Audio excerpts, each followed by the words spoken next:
It is the Open Sicilian, not a Rossolimo. Of course, this tournament situation also gives a reason for the Open Sicilian and not a solid Rossolimo. The Sveshnikov, once again, as we have seen it during the match. Yeah, for the moment, unfortunately, we cannot share the board. We have some technical issues, but so far we are going to look the game this way. So far we are having the same position as it was before in the game. In most of the Open Sicilians, actually, so all of them? Actually, we have game 12 repeating until this point. Yes. Queen b4 again, I wonder. And now Queen b8. Wow, so Magnus did have more ideas than just the repetition. Again, we have this idea h4, h5, and it's very interesting that during the game I was analyzing, I didn't have such a comfortable feeling from white side having the pawn on h4. But checking the computer later on, the engine is extremely happy, just thinks that white has an advantage in the game. So white developed bishop e3, played knight c3, and I wouldn't be surprised if long castle will appear earlier in this game. But now the queen is pushed back by the pawn a5, queen b3. And now a4. So as we mentioned, we have seen in total 3 Sveshnikovs. 2 of them were with the knight b8 variation, and the last one, game 12, was this exact same variation with knight e7, knight to g6. But Magnus Carlsen deviated with queen to b8, which is interesting since the move repetition favors him and his situation. Yes, but I think simply, I mean, we can't even imagine what kind of changes happened in his body, in his brain by winning the game before, and it's just happened less than 15 minutes ago, practically. So it's impossible to understand for us, I think, how much positive energy came into Magnus's head and body, that he's really there, and he could score the 4 point, and he showed that he was better than Fabiano in game 1 in the rapid game, and Fabiano is posing extremely difficult situation. In other hand, if he wants to become a world champion, he has to beat Magnus, right? At least in one game. So for now, he has to think about it. He has to give everything all in to win against Magnus. Of course, it would be a full disaster to lose this game, because that would be a full catastrophe. So he cannot go all the way, because a draw would be still keeping him the chances to play in the next game. But, I mean, the psychology of the game changes quite a bit. But, of course, Magnus really took the huge advantage emotionally, mentally, scoring the full point, leading 1 point, and there is only 3 games to be played, rapid games, where Fabiano has to win only 1. But even then, probably Magnus wouldn't be so upset, because he would have all the self-confidence that actually the shorter the time control, the better chance he has. Of course, he wouldn't like to go for blitz after winning the first game. But, I mean, he cannot be too nervous right now. You're completely right. And we also see that in the rapid games, it is Magnus who has managed to surprise Fabiano. He said during the press conferences about the classical games that Fabiano has out-prepared him, that Team Fabiano has done a better job, it seemed. But for the rapid, it is Magnus who managed to actually go for a variation that Fabiano didn't expect as much. So for rapid, it is Team Magnus who has done so far an impressive job, and that's why Fabiano used a lot of time at the beginning of game 1 and got into some trouble. Well, actually, Magnus won the game. Yeah, that's another. I'm not sure we can talk so much about the team itself. I think simply Magnus had to have his mindset right there. The opening decisions seemed to be very smart too, because it took Fabiano out of the book. Yeah. The opening choice was important, but I don't know. I'm not sure. I would say it depends, of course, on the evaluation. What's in the middle game of the position. But I didn't feel that Black has such a big problem in that game, and even in time he balanced it out. So No, of course, opening preparation is very important in both in rapid and in classical as well, but actually now we are seeing something extremely similar to the game 12. So actually they are just continuing the battle of theory. And of course that's much better for the challenge. Magnus is behind on the clock, which is slightly surprising considering that it should be still preparation, unless Fabiano played a move that was not considered the priority of the engine. Well, in time it seems that Fabiano is more at home in this position. He has more time than he started out with. He has 26 minutes and 45 seconds, while Magnus is thinking 3 minutes behind, which, as we saw in the previous game, it has, of course, a meaning. So I think we have the board, so we can also commentate on that. So we look what is really happening on the board right now. What we see here also on the left, we have just switched. Unfortunately, the camera was going to point out that the arbiters are, of course, taking notes of the game and everything that happens, including the draw offers and when a player adjusts a piece. Yeah, we would be happy to get back our chessboard, I think, for the... which... So Fabiano is still thinking in this position. He has more time on the clock, 3 minutes difference. Yeah, it's interesting that... I think now we can analyze Judith. Queen c8, and Fabiano still hasn't made up his mind. What do you consider as his candidate moves after Queen c8? Well, it's interesting what is really happening here, because Black is very active, having his pawn on h5. It's actually having a role more to stop the pawn on h4. But to have on the other side, to have pawn on a4, it is also important to gain space, and White has less chances there on the queen side. So Black is extremely active in this game. And his d7 bishop is kind of standing very well, controlling the diagonal. And I wonder how Fabiano will be developing with his pieces, whether is he having the idea to play bishop e2 and attack the h5 pawn, which I think actually the idea is of Black playing his last move, queen to c8, that he would be playing bishop g4 and not to allow White to take on h5. But for the moment, it seems like Black is kind of more developed. There is a huge question, for example, actually we have bishop e2. Again, we can talk about the fact that White can always think about sacrificing his pawn, c4 to c5, push it and change the structure and have some interesting ideas of initiative. But for the moment, White is not developed very well. I mean, I think he has to improve his development by bringing out the queen from its initial square to d2, or also there will be a huge decision to be made with White to castle short or long side. But for sure, this game will be again very, very interesting, and we will go all the way until the time trouble is going to be coming, I think. But for now it seems that I have the feeling that players are not in their concrete preparation, but of course they understand the problems of this position. What are the difficulties can be the pawn on h5 for Black, of course, which makes it not possible for Black to castle. And Magnus again started to think, and he's behind in nearly three minutes.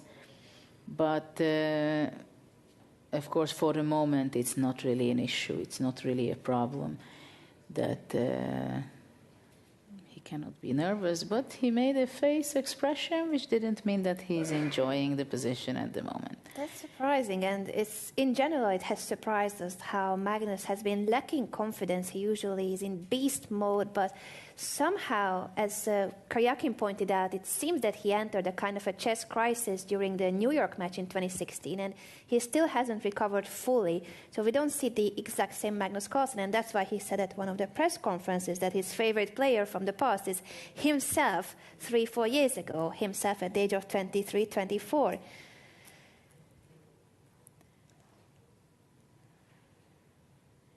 Still hesitating. Well, actually, this h5 pawn is somewhat not always standing on its best place, especially if it's going to be taken. Yes, after bishop e2, that pawn is hanging. Bishop g4 is the move of Magnus. Bishop g4 was the move which I was definitely expecting. But after exchanging, let's say, the white square bishops, the pawn on a4 might be suffering over there and might be taken eventually.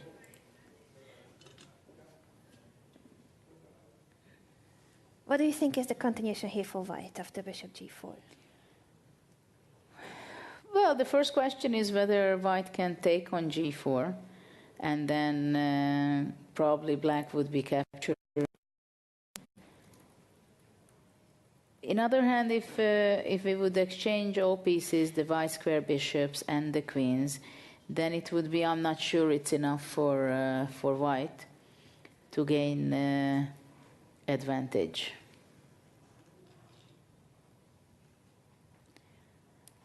"23 minutes for Fabiano. He is managing his time better for the moment, but this is, of course, an important decision whether to trade, not to trade, and what shall be the best continuation for white." Okay, so let's see if bishop g4 is possible. If bishop g4, then I think queen takes g4 would be the move. And if exchange takes, then the problem is for white, which can be annoying, that black can go f5 and possibly f4 or e4. But generally, just to put the pawn on f5, it can be very energetic and nice for black. He did not trade on g4, but played rook c1 instead. Yeah, I completely understand that he wants to keep the tension, because actually here, I mean, I said that pawn on a4 can be very nice for black until his bishop is standing on d7 and controls this file, not only protecting the a4 pawn, but also to protect and control the b5 square. It's essential for black. So actually, black is having maybe a difficult situation right now on the queen side.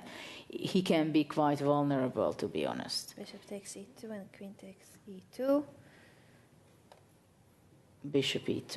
With queen f5 immediately, played by Magnus Carlsen. Well, queen f5 is very simple. He played it in order to protect the h5 pawn, and after that we'll be able to castle finally. Obviously, black wants to castle king side and not queen side, with that a4 pawn in the air and such.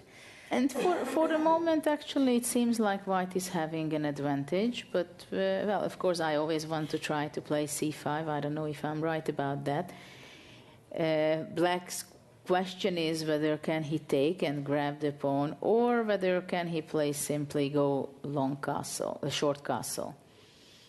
And then maybe it seems like a kind of early to play c5, even though white can try to play maybe c6. But I think it seems to be that it's not going to be enough, because I think rook c8, white goes knight d5, and actually there is an unfortunate story for white, because queen e4 is possible to play, and suddenly there is a double attack which forces white to go knight takes e7, knight takes e7, but now again double attack, because at the same time the c6 and the h1, c6 pawn, h1 rook is under attack. So this is something white cannot be so aggressive for the moment.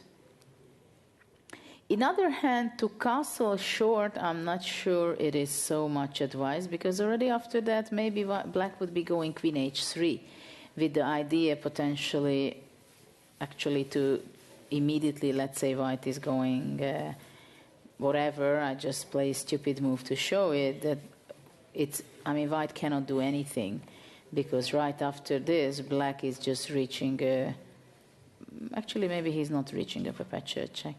Challenger, that finally is not behind on the Queen clock. H2. Yeah, this is a very important. It is something that white really has to look information after, for him, that he double check whether this bishop h4 things are working. But also f5 can be very interesting for black. Actually, maybe for a moment that's what he's going to do with the idea f4, and also sometimes to sacrifice on h4.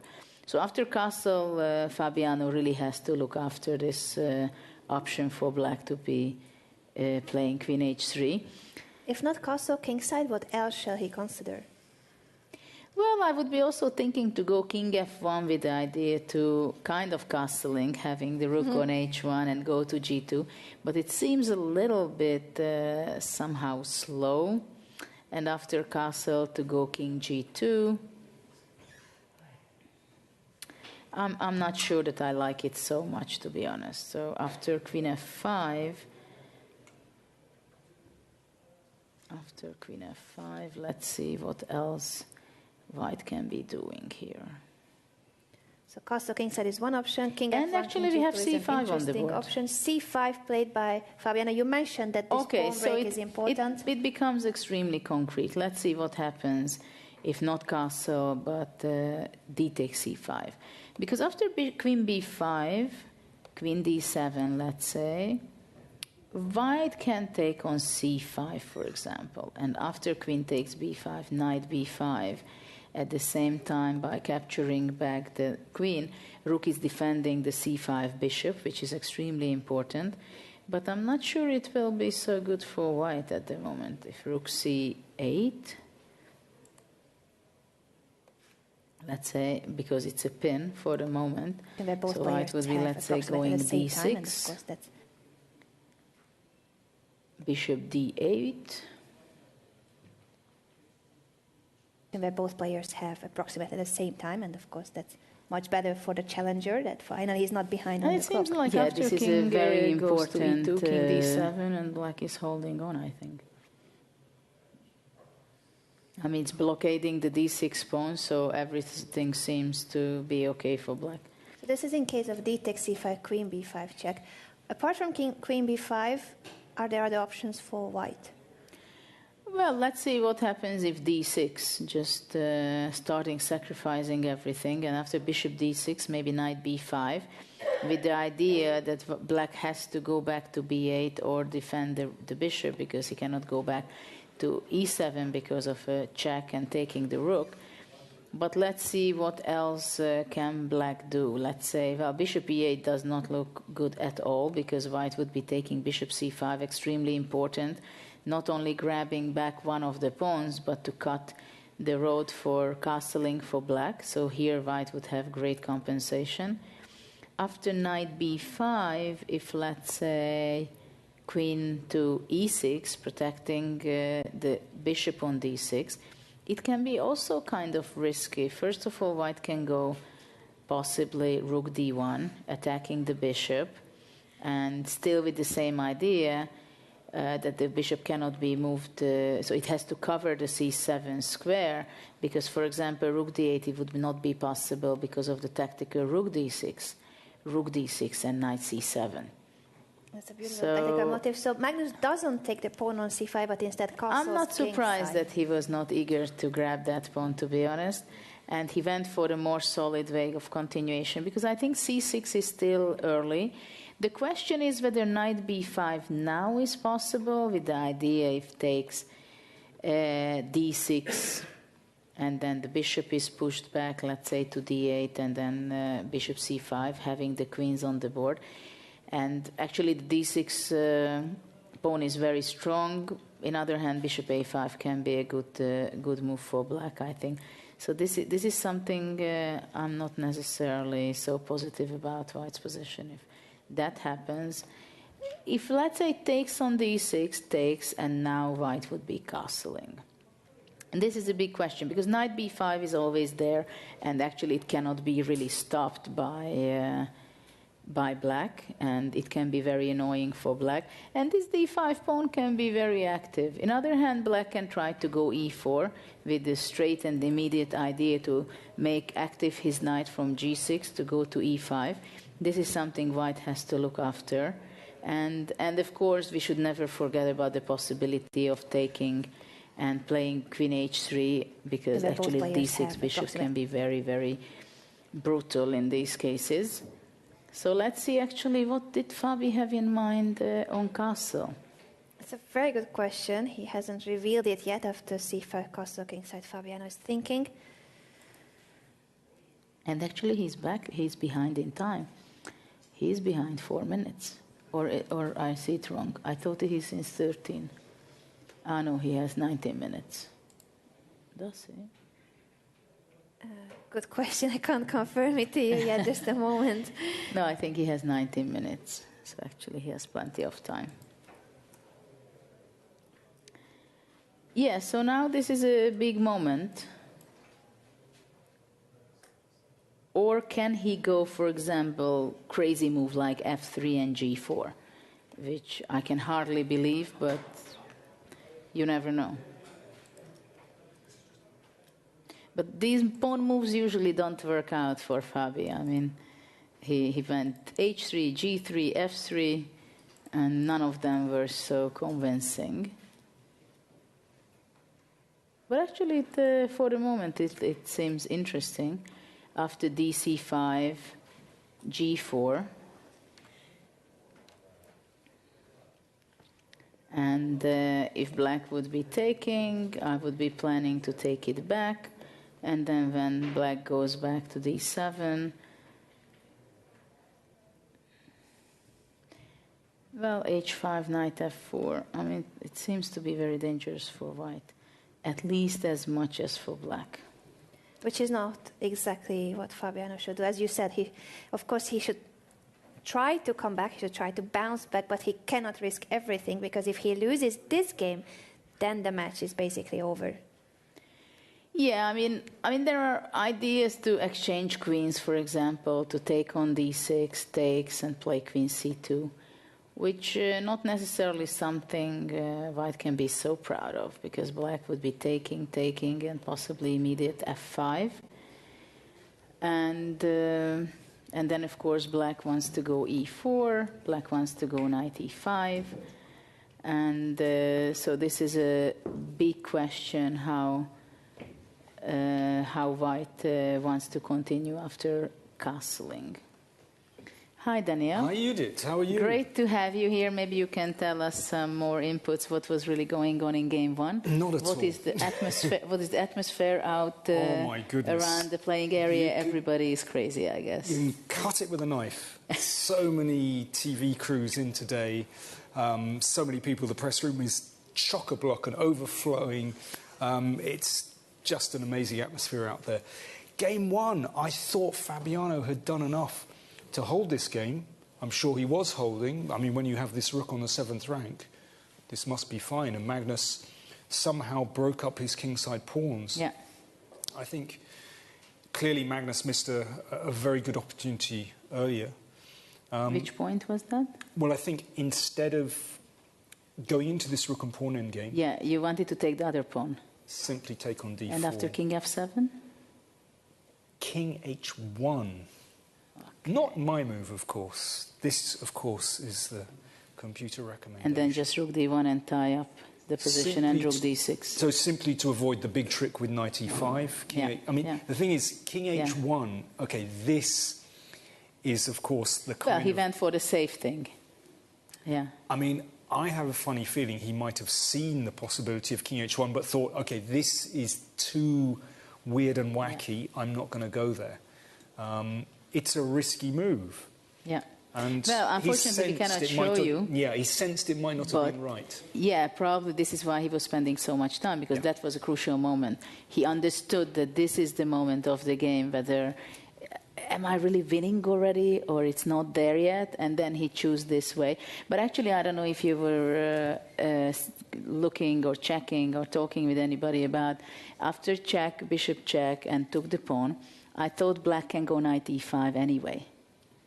Bishop check. To sacrifice the rook. To knight e5 straight anyway, away. Yeah, and after takes king e7, and black is actually winning back the rook for sure. And also threatens knight f3. Yeah, yeah. That's interesting. I'll bear that in mind. Yeah. No, it was not easy. It was a complicated story, but I'm sure he was calculating that. Probably. And, but maybe is there an answer there? Well, concrete answer I didn't find immediately, because there is a way of protecting the pawn with the rook, and then black takes the rook, and after f4, king e7, intermediate move. So black tries to use his knight also, c4 or... You mean rook f8? No, No. It was taken, the rook on the 8. But I think people don't really understand what we're talking, so we can... I apologize, yeah. Anyway. But it keeps our brain busy. Yeah. How was it exactly, and what were the chances, and what was missed by Fab? But what I wanted to say was, picking up on your comment, when Magnus invested all that time, his judgment was, of course, absolutely correct. Yeah. He sensed that this was the critical moment in the game, but simply didn't have enough time to work it out completely, and so compromised. It's a rapid game, right? It's a rapid game. This is when it comes to that point. But what, he thought for 9 minutes, maybe? Something like that. 8-9 minutes. We went down to 3 minutes, maybe, or 4, something like that. An incredible amount of time, but because he understood if he gets it right there. But yeah, in the end, he compromised.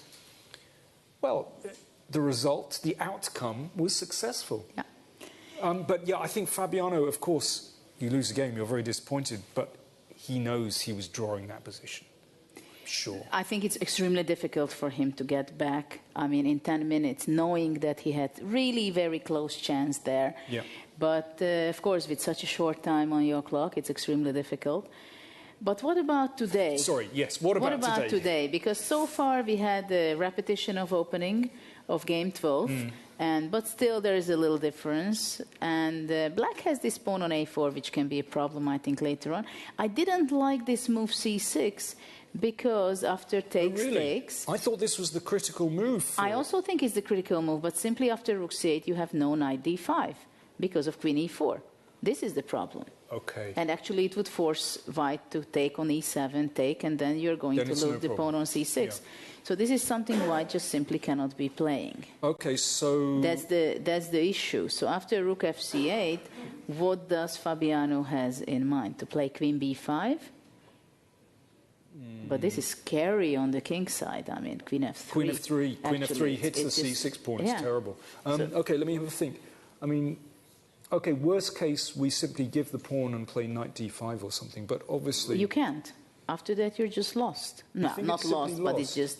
Well, it's just a pawn down. No, I don't mean in this position. I mean, sorry. I mean castling you want c6, castle. knight d5. Okay, I still think... I agree. I think black is fine. We have a move, queen c4. c4. Okay, covers... Queen c4. Queen c4 I like, because definitely his aim is to put his knight on d5. But what is he going to do on queen f3? He wants to go queen d5. Very tricky. Yeah. Very nice way of solving the situation. Okay, let's go back. Let's just have a think. Queen c4, because it very important. For one moment, it feels a little flimsy. I wonder if we can do something here. What about black playing rook a5? Okay, actually, everything is about the d5 square right now. This reminds me of, well, all those Sveshnikovs and all those Naidovs I've played over the years. d5, the d5 square. Yeah, the d5 square is the issue. If, I mean, one day black is going d5, then you don't want to know what's happening to white. In other hand, it's a big question whether after rook a5, how can white deal against the move queen f3?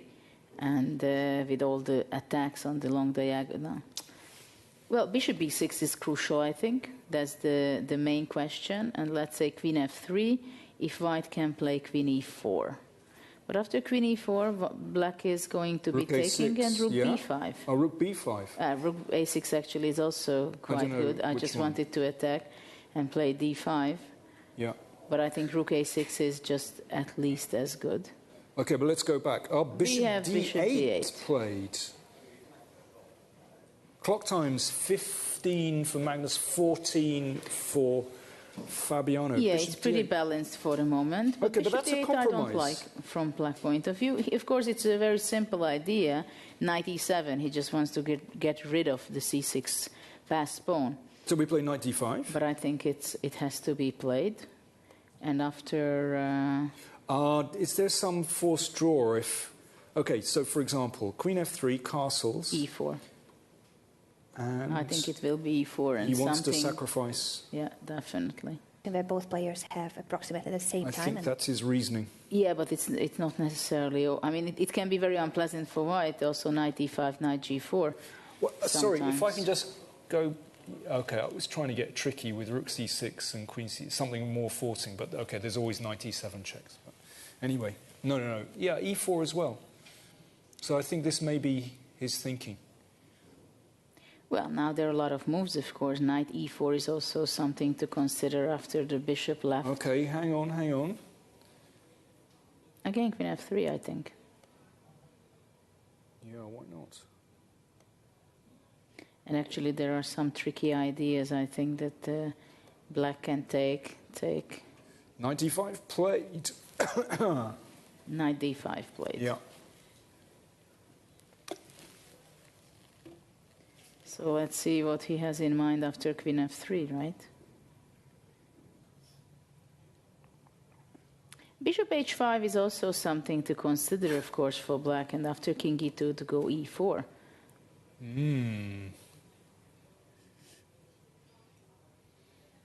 Yeah.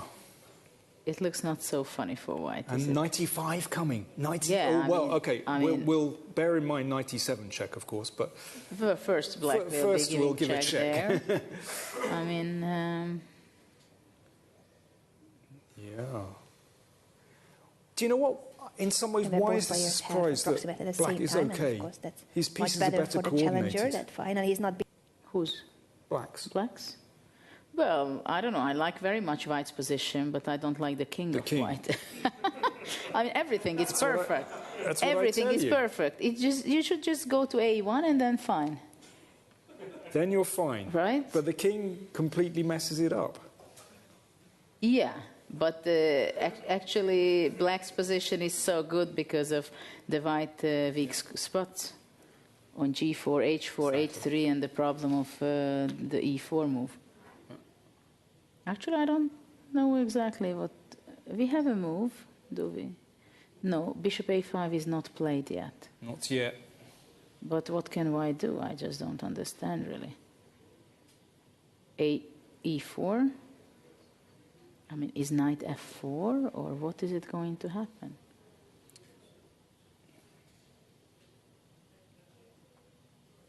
Well, bishop f4, but I don't know, it looks... Bishop f4.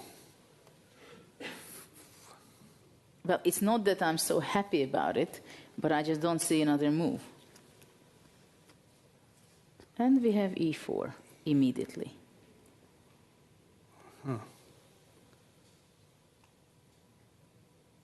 But actually, after e4, I would be...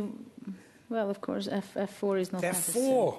Yes, but after f4, Ooh. the problem is...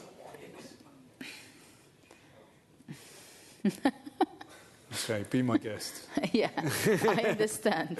I understand your Okay, point. so he's gaining a big tempo with knight e5. I was wondering for a second to go back on c3, but actually it's not possible knight because e5. of knight Knight e5. e5 wins immediately. Okay, so I think you And have... goes knight d3. Exactly, so I think you have to castle. No, actually it's not over yet, because black has compensation, but probably not more than that. Sorry? Okay, so I think after e4, I think you have to castle. And then after one of... That's why black didn't play bishop a5, so he can play knight e5 immediately. Okay, queen h3 and knight f3. Queen h3. Oh, you give a check. You can give a check. The knight's on d5 is on priest. Yeah. So over immediately. I don't really know what... So e4 Fabiano is had in very mind. problematic. We could, I tell you what, this could be 2-0. Easily. Huh? He's on the edge. That's true. What about c7?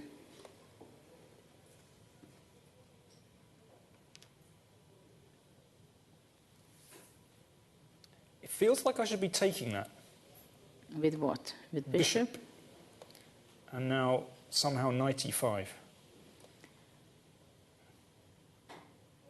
Queen d5. Now. But also queen e2 was possible, but okay, let's go. Queen d5. Knight f3. Ah, no, rook c7. No. If rook c7, then queen a8 check first. Queen a8 check. This is the problem. I mean, some things can go right for white too. But no, that's how it seems that it's, it's really shaky with white.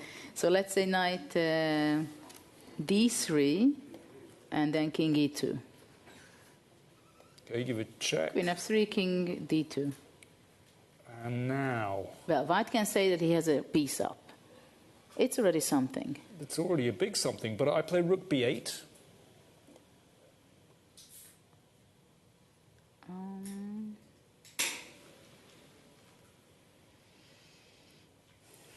Not well, so knight b5, clear. Knight b5 is possible. Well, I understand that it's not very nice because takes, and queen e2 at the end. Ooh. That is not nice. No, no, no. Because after knight moves somewhere, then queen b2. Well. Not very funny. Not very funny. Fabi down to, is that 9 minutes? Yeah. I can't quite see, actually. 9. 9 looks like 9. 9 plays 13. So Feels c7 like, takes, knight e5 you go. Well, should we go back to the position actually on the board? This is the position on the board, e4. Deadly dangerous for white. Well, do we need to just simply prevent knight e5? So, well, we talked about bishop f4, I think. You can try to go bishop d4. It's gone c7, bishop takes c7. No, I think there was actually nothing else to... I mean, otherwise you're just having a ridiculous And knight position. e5, here we go. It's down the main line.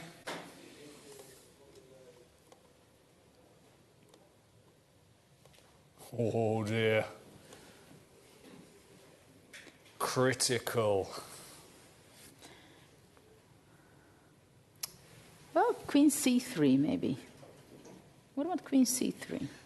Of course, it's not so much fun to stay in the pin, but actually it is very critical at this point because everything will depend where he's going to put his queen.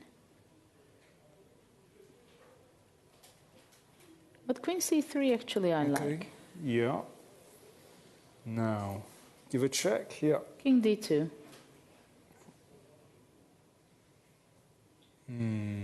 Rook b8, right? Attacking, let's say. We'll keep going in as other hand, before. now I can go rook c2 because the rook is on h1 is not hanging. Well, if I want to grab material, then of course I could go... To c1? You wanted to grab? No, no, no. It's after rook b8, rook c2. Of course, I can play... well, Rook b7. Rook b7.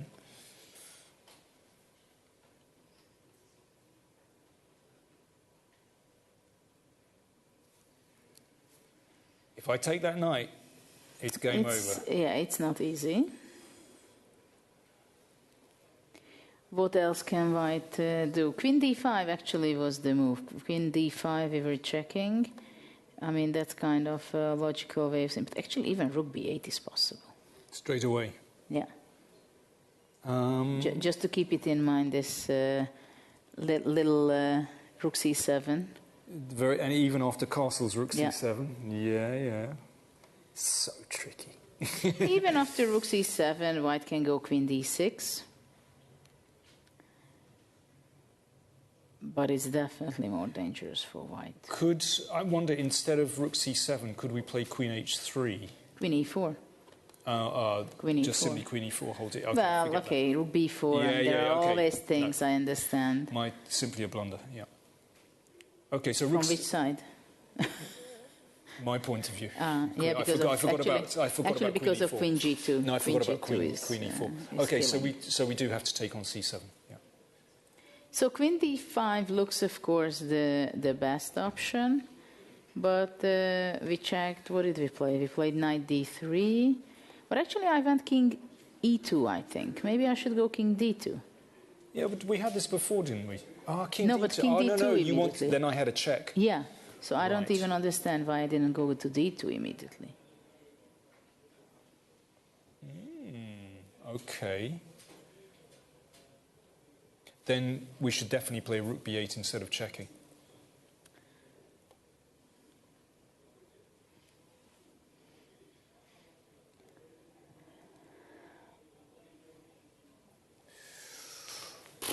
Crazy tension. Sitting there and Fabi has to decide where to go with the king. Time situation, 6 minutes remaining for Crazy. Fabiano, 13 Crazy. minutes for Magnus. Crazy, crazy.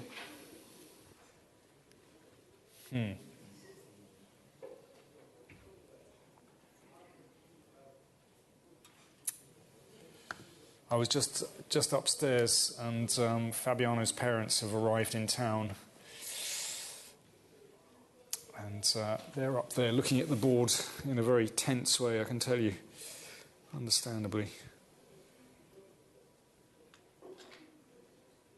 So rook b8, can we find a sensible move there? Is it on the board? No. Not yet. Knight d5. Knight. Ooh, so he's got knight e. So rook. What's going on? Wait a second. His queen's on prise. Knight e7 is possible. Yeah, we spotted knight e7. We get the square, right? We just not with the knight. Okay. Wow. So now, ooh. Wow. Well, if you can get away with that, that would kind of solve a lot of problems. Okay, but what happens? King H. Yeah, King h7. Ah, now this is awkward because the queen might not have a good square. If he goes to d4, there's a fork. If there's... Well. Well, what? Queen b5. What do you want? Yeah, there is not much of an option, no? Yeah, but then, okay, a few Knight things. d3. There's a check. There's also, just bear in mind rook b8, Rook please. b8. I don't know which way around you want to do it, but this looks very, very nasty. Well, I guess both of us would like to take the black pieces, right? I think that goes without saying. Just in general, you know, if you look at a position and you look at the two kings and you look at black's king and you look at white's king, and on that basis alone... Yeah, it's, I mean, this king, I don't know ever if it reaches a castle or actually it's worsening his position.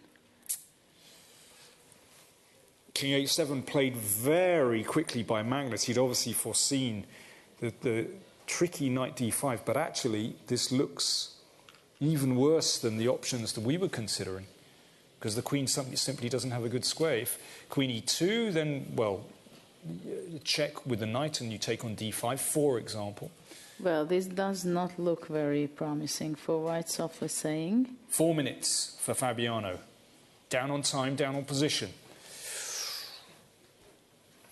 I can't even see a compromise move. This is the problem.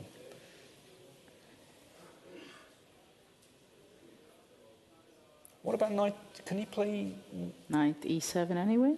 queen f3, I suppose? Knight e7, queen f3, is that winning? I don't know what Fabi is thinking. I think I will leave you to go. Am I... And, and you come back for later. Sorry, it's my turn to be booted out. You do. It was a pleasure as ever. Well, it was fun to discuss these lines. Okay. Possibly not too much fun for Fabiano. I'll let this you moment. and Anna take us through the rest of the game. Thanks. So now it seems Fabiano is really having a very difficult moment, and within minutes we might see a very sad Fabiano, because he's very much on the edge of having problems in this game again. And if he's going to be losing 2-0, then it's... The match would be over, basically. Well, basically, it's almost the impossible we are dealing with. That's what he has to deal with. It is definitely something very, very, very unpleasant, softly saying what he's having on the board. You can see on his face also he's very unhappy. Magnus is feeling extremely comfortable. Well, especially this position and having 10 extra minutes, it is something. Incredible. 2.5 minutes left for the challenger, and he is in trouble. He has an extra piece, but his king is going to be suffering. As you mentioned, I heard that you liked White's position if it wasn't for the king, if the king was on A1, but it cannot really travel to that A1 square. Unfortunately, that's not how chess works. Well, I think this is where things are good chances flying away from Fabi to get the crown. That's a heartbreak for the American, since he has been doing so well during 3 weeks of the World Chess Championship match. Hasn't lost a single game. Magnus can say the same, of course, but it seemed that Fabi, except for game 1, which was a miracle escape by the challenger, afterwards he has been doing very well, and he had a few more chances. Fabiano Caruana resigns. It's 2-0 for Magnus Carlsen. Fantastic game by Magnus. He played extremely well, though Fabi could not give a good challenge. He was too aggressive in playing the c5, c6. I mean, as he couldn't make knight d5 work immediately, it meant that it was c5. I think it was simply not a good move, because it was too early. Before having his king castle, after castle, here c6, I think it was too much. It was opening up the position too much. And black had simply so much play immediately. So he should have gone for the solid c takes d6. And, well, it seems like he couldn't handle having the opportunity to play and fight well. Magnus was absolutely right to do all these draws, even it was unusual and not understandable for most of us, that what he did in game 12. But it seems like he was so sure of himself that he will be outthink Fabiano in the rapid games. But I'm kind of surprised that it seemed so easy. So of course, smooth, yes. It's never so easy, but from outside we can say that it somehow went very smooth. And actually Fabiano could not really get over on game 1, especially that he felt that he had very close in having drawing chances, and simply he couldn't recover in 10 minutes. And